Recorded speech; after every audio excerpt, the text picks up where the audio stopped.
sentsazioak ez dira onak izan. Hasieratik ez du konsegidu nire erritmoen sartzea,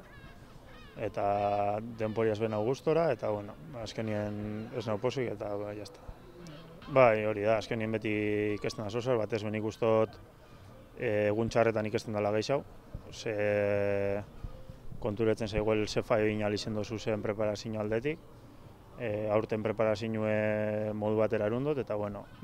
nik uste nahena fondoko probetan ondo ikusten nintzena Italian, gaur ikusio jasarpenien adibidez, ez da bela emon bere frutuik onenak, eta orduen zozer aldatu imiko da. Bai, hori da, azkenien nik ikustotena belodromoen da gero eta desarrollo gehiago jartzen dela jentiak, hori mogitzeko gero eta indar gehiago bida, eta bueno, ni alegin junaz desarrollo jartzen, baina gero ez dut eukin indarrik hori desarrollo mogitzeko, eta begitu bikoa preparazioen ze faio gondien, eta nik ustot gimnasizuei importantzia gehiago momikotzet dela.